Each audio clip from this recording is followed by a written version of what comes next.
nós começamos hoje, então, as comemorações do aniversário da nossa igreja. E eu queria pensar um pouco sobre a história da nossa igreja, pensando nas etapas da vida cristã. É bem verdade que a Bíblia define a vida cristã, muitas vezes ela compara como uma caminhada.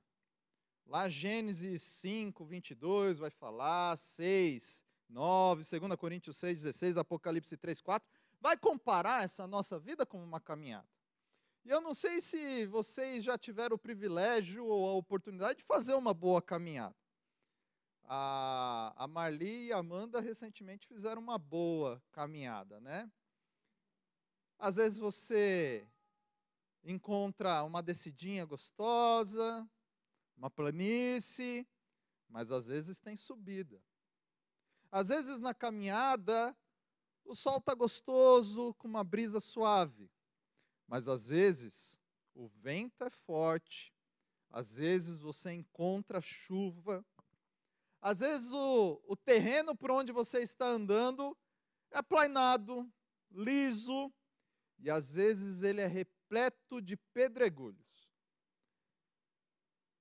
Irmãos, a semelhança daquilo que nós passamos individualmente é a vida da igreja, é a história da igreja, como um espelho, refletindo também essas etapas da caminhada.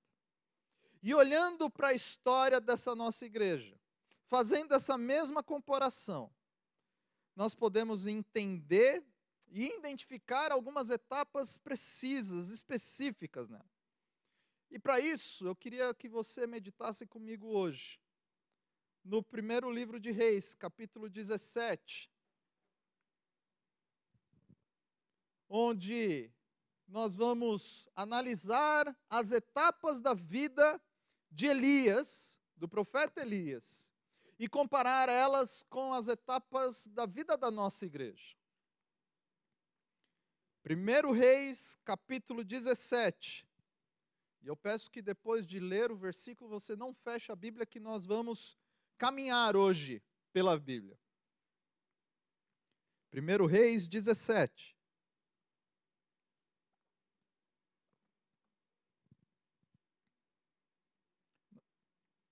Nós vamos ler o versículo 1 apenas neste momento, que diz: Então Elias, o tesbita dos moradores de Gileade, disse a Acabe: Tão certo como vive o Senhor Deus de Israel, perante cuja face estou, nem orvalho, nem chuva haverá nestes anos, segundo a minha palavra. Aqui nós temos a apresentação do profeta Elias no texto. É bem interessante notar, irmãos, que esta é a primeira vez que Elias vai aparecer na Bíblia. Até então, ele é um profeta desconhecido e Deus o levanta em um momento muito importante para a nação de Israel, porque eles precisam de uma mensagem de Deus. O pano de fundo do porquê eles precisam da mensagem é esse: Salomão havia morrido, o reino de Israel havia sido dividido, e agora quem estava governando era um rei chamado Acabe.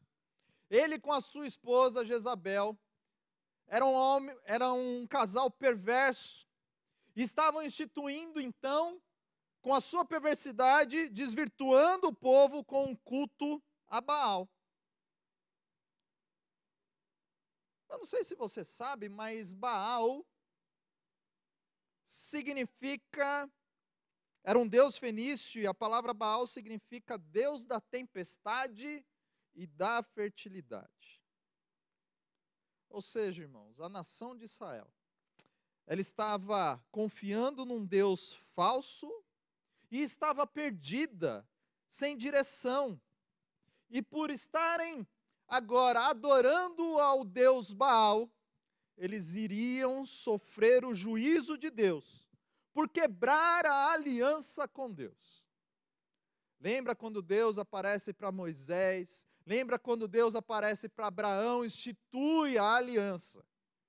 Deus fala, eu vou ser o Deus de vocês e vocês serão o meu povo. Se vocês me obedecerem, se vocês me servirem, se vocês me seguirem, se vocês forem o meu povo, eu vou abençoar vocês.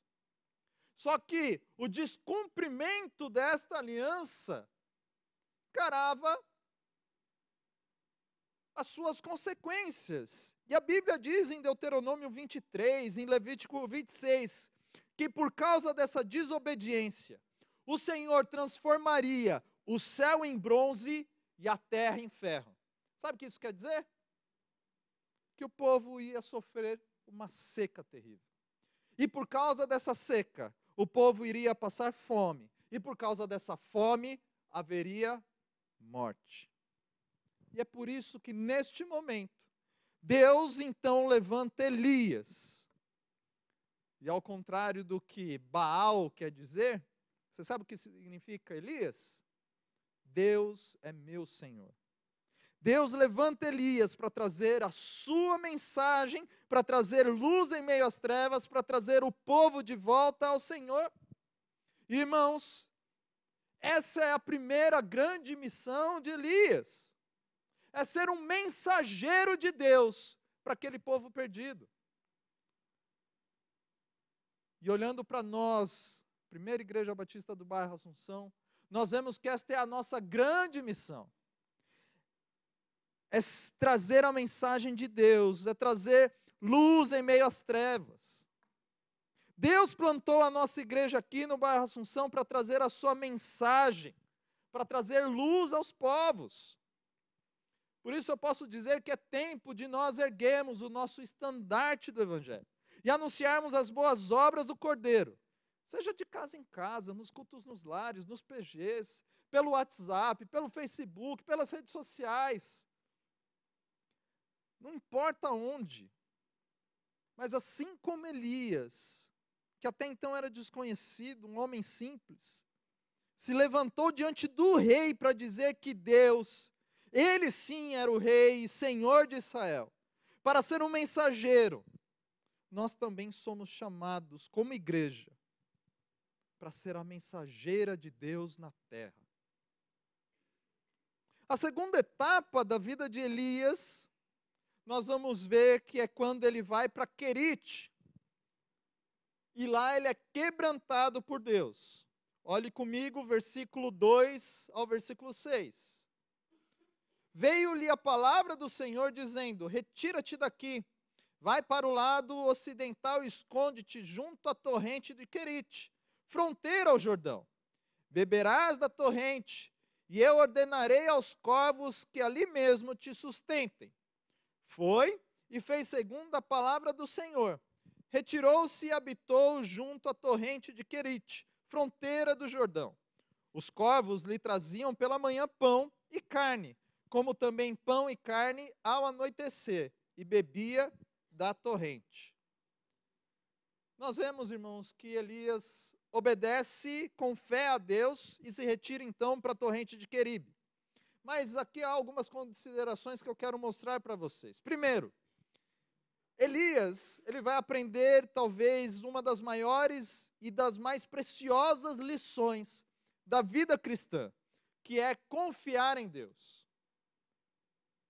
Confiar em Deus, irmãos, muitas vezes é ir contra a lógica, contra o que é racional, contra o que nós somos levados a crer. E muitas vezes a lógica, aquilo que é racional, nos leva a crer que Deus não está no controle das coisas. Ainda mais quando as nossas práticas tão comuns, tão cotidianas, aquilo que a gente sabe tão bem, é contrariado. Na lista mosaica,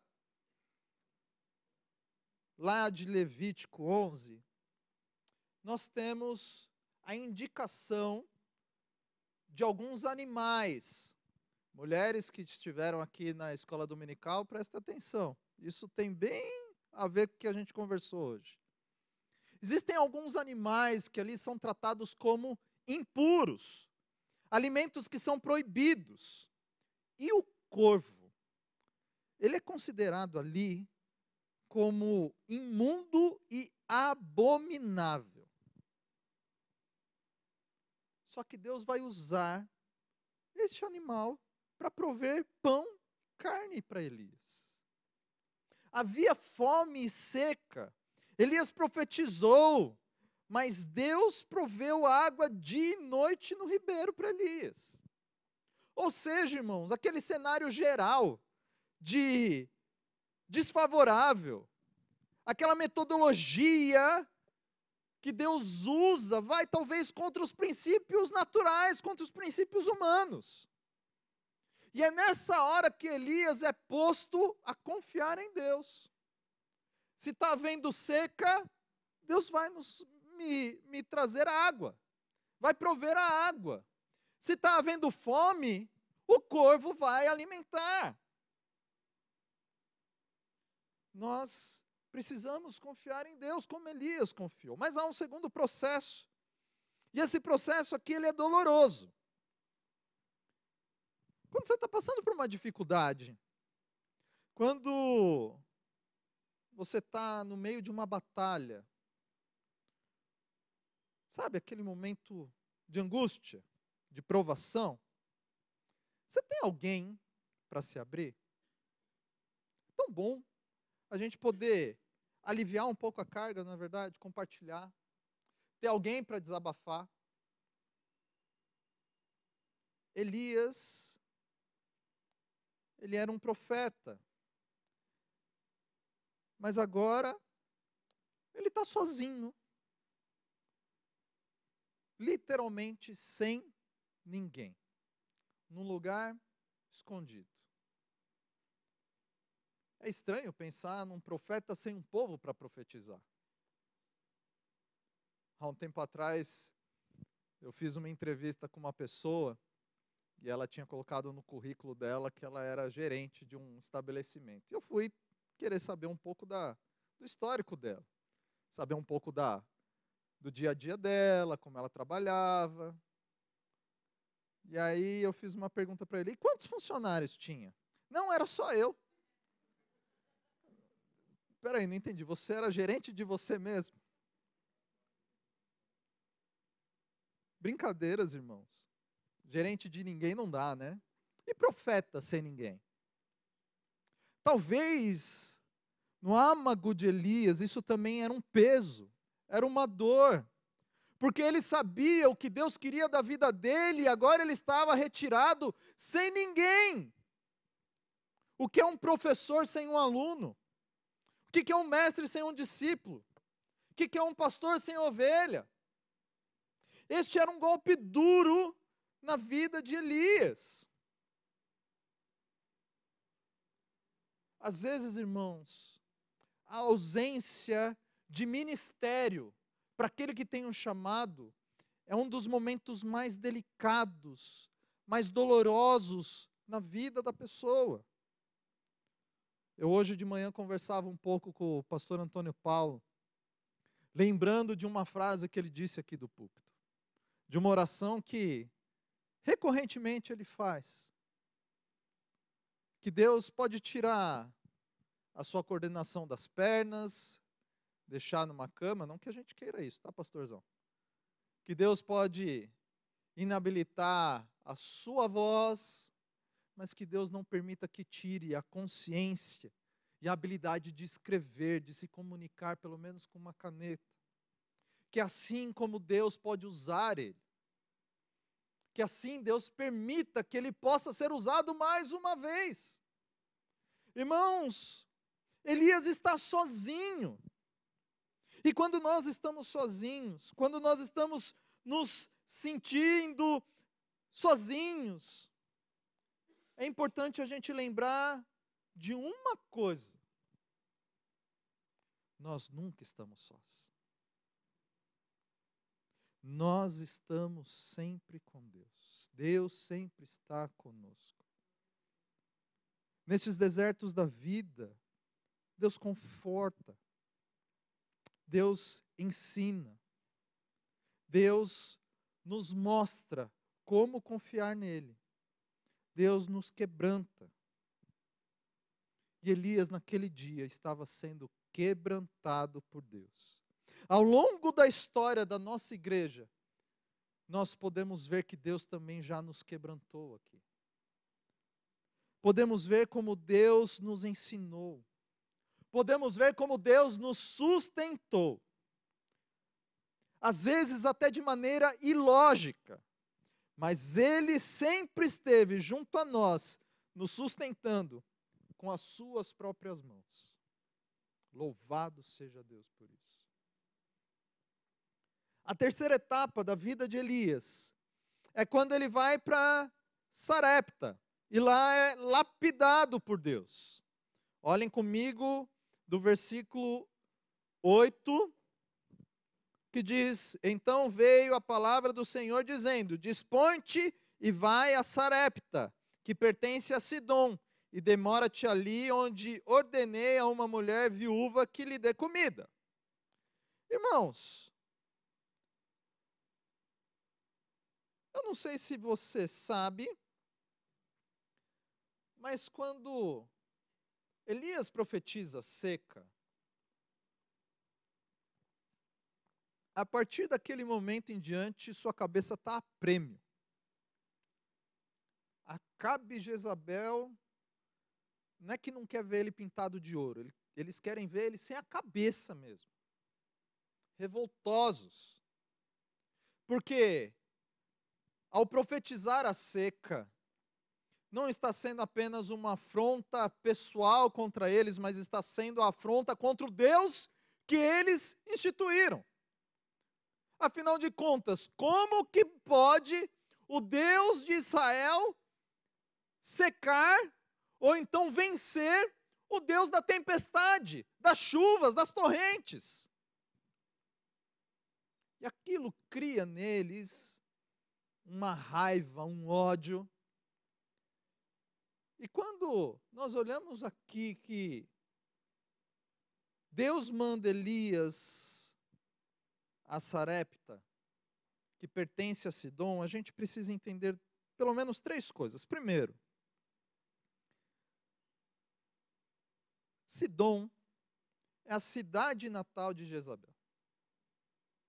Elias está entrando em terreno inimigo. Segundo, é que todo o suprimento de comida da Fenícia vinha de Israel. Agora, Elias ele ficou cerca de 1 ano lá na torrente de Queribe, já é o tempo suficiente para o abastecimento de Israel, devido à seca, estar muito comprometido. Vocês lembram, ano passado, a greve dos caminhoneiros, 1 semana, foi o suficiente para parar o país e desabastecer a maior parte dos supermercados. Não tinha suprimento, não tinha gasolina, não tinha nada. Não é verdade? Imagina 1 ano. Agora, se Israel, que era a fonte, estava com seca, imagina Sidom, imagina Sarepta, que era abastecido por Israel. Se eu não tenho nem para mim, eu vou dar para você? Pois é para lá que Deus manda Elias. Agora, não bastasse isso, dentre tantas pessoas, para Deus escolher, para sustentar o profeta, Deus vai escolher uma viúva, que dentre todas as pessoas na Bíblia, naquela época, era uma das pessoas, as viúvas eram as mais pobres das pessoas. Então, faz a soma aí. Está em terra estrangeira, ou melhor, em território inimigo, sem comida, num lugar miserável. São nestes momentos, irmãos, que nós podemos ver, sabe o quê? A talhadeira de Deus, lapidando, trabalhando na vida do homem. Porque não é como o homem quer.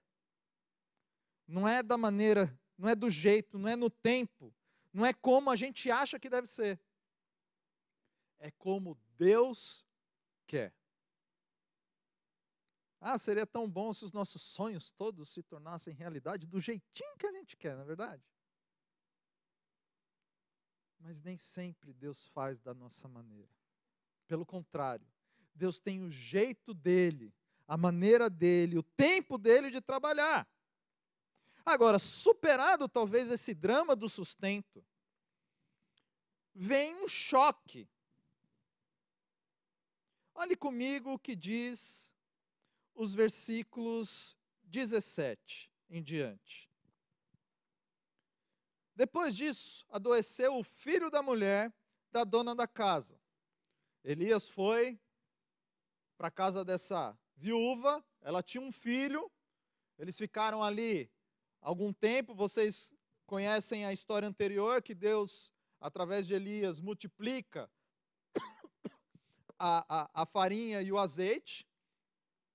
E passado algum tempo, então, começa a dizer o texto que o filho dessa mulher se adoece a ponto de que ele morre. Versículo 18. Então disse ela, Elias: que fiz eu, ó homem de Deus? Vieste a mim para trazeres à memória a minha iniquidade e matares o meu filho. Ele lhe disse: dá-me o teu filho. Tomou-os nos braços dela, levou para cima do quarto, onde ele mesmo se hospedava, deitou em sua cama, e então clamou ao Senhor: ó Senhor meu Deus, também a esta viúva com quem me hospedo afligiste, matando o filho. E estendendo-se 3 vezes sobre o menino, clamou ao Senhor e disse: ó Senhor meu Deus, rogo-te que faças a alma deste menino tornar a entrar nele. Irmãos, eu não sei se você consegue compreender o drama de Elias. Passando algum tempo convivendo com aquela criança, já que essa mulher era viúva, é possível que aquele menino começou a olhar para Elias como um padastro, como alguém que ia lhe ensinar a andar, a escrever, a jogar bola, a andar de bicicleta. Era alguém que este menino começou a olhar com respeito. Alguém que este menino começou a ter um afeto diferente. E a recíproca é verdade. Talvez Elias começou a olhar para este menino com carinho, com ternura, com amor. Não era o seu filho na carne, mas poderia ser o seu filho na fé, seu discípulo, aquele que poderia seguir os seus passos. Há talvez um enlace aqui. E agora este menino está morto. Que dureza, que angústia, que choque. Irmãos, se tudo isso não aconteceu, pelo menos uma coisa aconteceu. Um sentimento de que era apenas uma criança. Nós até hoje, quando vemos alguém perder o filho, uma criança, a gente sente tão angustiado, tão jovem, tão pequeno.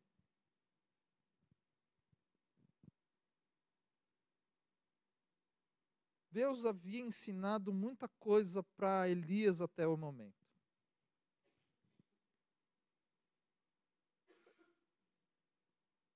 Você que é professor, ou melhor, todo mundo lembra da época da escola, né? Você tinha matéria, tinha lição, tinha um exercício, e depois, num determinado momento, o que vinha?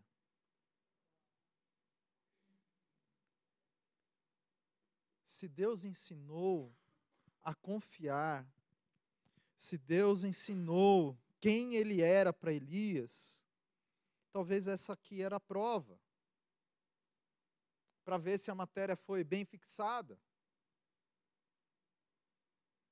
Irmãos, nossa igreja também já passou por isso. Por provas onde Deus com a sua talhadeira nos lapidou, onde Ele nos ensinou, onde Ele nos exortou. Irmãos, glória a Deus, porque Deus exorta a todos quanto ama. Nós somos amados por Deus e somos alvo deste amor. Nós passamos muitas vezes por alguns choques. Irmãos que se adoentaram. Como ontem o pastor falou, o Irani estava bem, de repente uma dor, foi para o hospital, fez a cirurgia.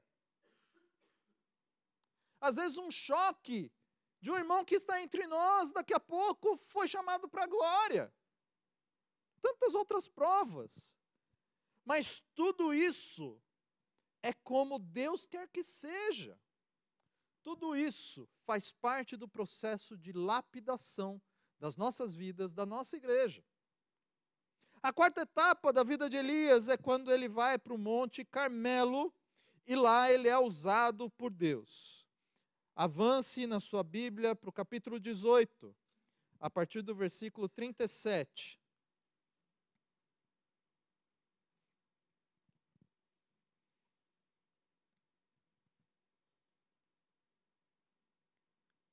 Elias chega, volta para Israel, se depara com Acabe, tem uma discussão com ele e fala: hoje vocês vão ver quem é Deus em Israel. Pode chamar todos os profetas de Baal. E ali ele chama os seus mais de 400 profetas para clamar a Baal. E ele faz um desafio, vocês conhecem a história.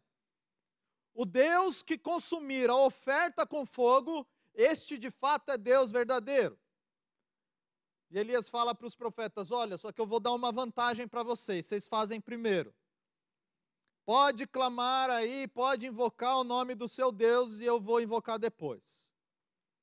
E durante horas e horas, aqueles homens clamavam a Baal. O texto todo do versículo 20 em diante mostra que eles se retalharam, se flagelaram, eles gritaram. Isso foi até durante horas algo que foi motivo até de Elias zombar deles, falando: fala mais alto, talvez o Deus de vocês esteja dormindo, talvez ele esteja ocupado com outras coisas. Vocês precisam fazer outra estratégia, porque essa não está dando certo, não. Até o momento que Elias fala: não, agora é minha vez. E ele toma 12 pedras, restaura o altar do Senhor, mas continua a questão da vantagem. Fala: vamos fazer diferente? Vamos fazer um buraco ao redor. Cavar uma vala ao redor do sacrifício. Elias falou: pode jogar água. Não, mas joga água. Mas muita água. Encheu praticamente uma piscina ao redor. Jogou água sobre o sacrifício. E aqui, no versículo 37, então, Elias vai orar. E ele diz: responde-me, ó Senhor, responde-me para que este povo saiba que tu és Deus. És Deus que a fizeste retroceder o coração deles.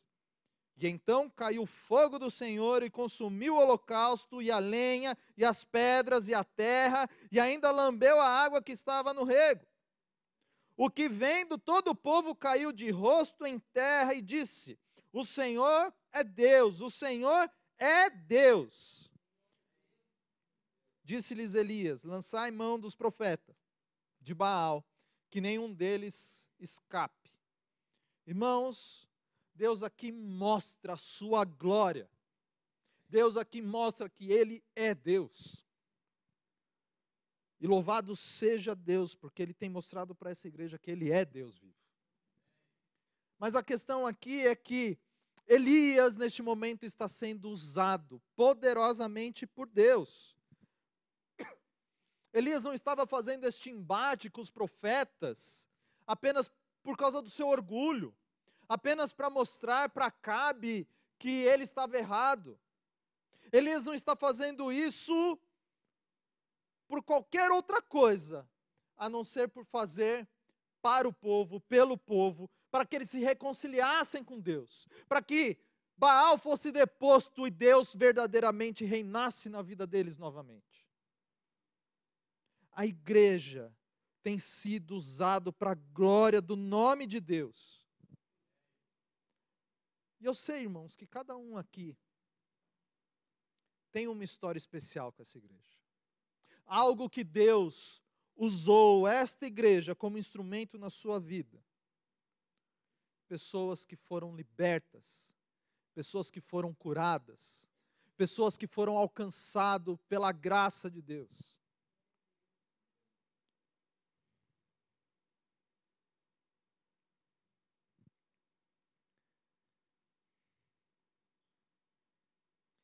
Pessoas que foram transformadas por Deus.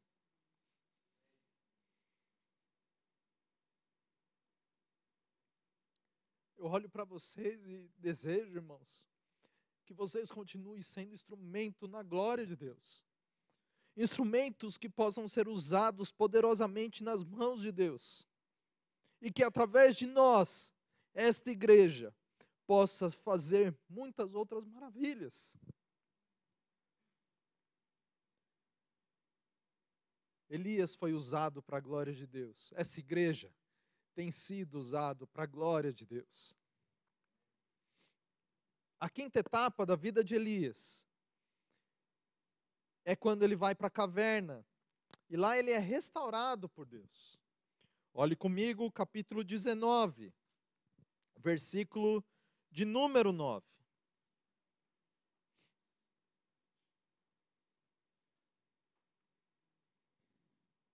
Diz que ali entrou numa caverna onde passou a noite, e eis que lhe veio a palavra do Senhor e lhe disse: o que fazes aqui, Elias? Após Deus ter manifestado a sua glória, consumido todo aquele holocausto, Elias deu a ordem aos que ali estavam e falou: tomem conta, matem todos os falsos profetas, esses profetas de Baal. E assim foi feito, mas Jezabel, uma mulher perversa, ao ver o que estava acontecendo, ao receber a notícia, mandou um mensageiro para Elias. Falou: olha, você fique sabendo. É como se a gente falasse na nossa linguagem hoje, juro por tudo que é mais sagrado. Já viu gente falando assim? Que você vai morrer. Eu vou acabar com você. Ao escutar isso, é tão interessante que Elias ele tem medo dessa mulher. Tem muito homem que tem medo de mulher. Tem umas mulheres aí que é brava mesmo. Mas, irmãos, eu gosto muito da Bíblia. Eu gosto muito da Bíblia não só porque ela é a palavra de Deus, mas porque ela não omite nada. Ela não esconde, ela não mascara, ela não floreia, ela não fantasia. Pelo contrário. Ela descreve os defeitos e as limitações, até mesmo das maiores figuras. E aqui está um exemplo.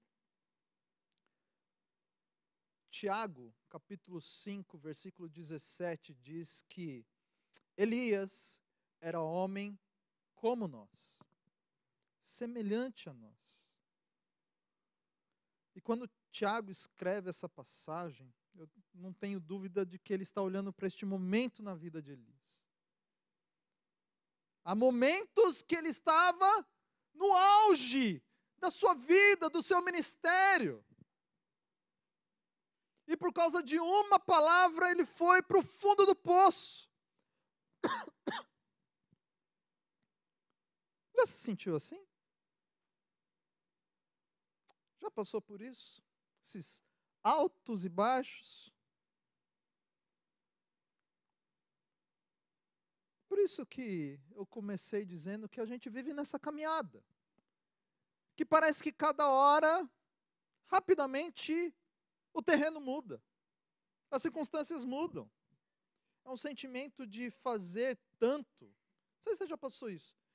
Você sente que você fez tanto, tanto, tanto, tanto, mas ainda assim fracassou. Nadou, nadou, nadou e morreu na praia, como diz o ditado. Irmãos, sem dúvida, ao longo desses 43 anos, a nossa igreja já passou por vários vendavais que pode ter jogado muita gente no fundo do poço. Mas sabe o que me anima de verdade? Olhe novamente o que diz o versículo 9. Deus fala para Elias: o que fazes aqui, Elias? O que fazes aqui? Fundo do poço não é o lugar do crente. A derrota não é o que Deus tem para nós. Deixar desolado, desconsolado, não é o que Deus quer para nós. Pelo contrário, irmão. Elias, ele vai se esconder numa caverna, mas Deus vai atrás de Elias na caverna e fala: Elias, o que você está fazendo aqui? Vamos sair da caverna. Deus restaurou a vida de Elias, porque Deus não deixou Elias naquela caverna. Deus restaurou a nossa igreja. Deus não nos deixou numa caverna. Isso porque Deus nunca nos abandona. E a sexta e a última etapa que eu quero trazer para os irmãos está um pouquinho mais para frente, no segundo livro de Reis, capítulo 2.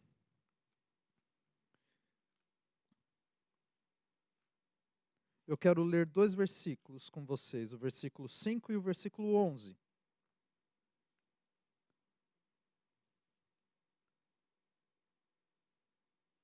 Capítulo 2, versículos 5 e 11. Diz: Então os discípulos dos profetas que estavam em Jericó se chegaram a Eliseu e disseram: Sabes que o Senhor hoje tomará o teu senhor e elevando-o sobre tua cabeça. Respondeu ele: Também o sei, calai-vos. E versículo 11. Indo eles, andando e falando, eis que um carro de fogo, com os cavalos de fogo, os separou, um do outro. Elias subiu ao céu num redemoinho. A sexta etapa da vida de Elias é quando ele vai para o Jordão e lá ele é arrebatado por Deus.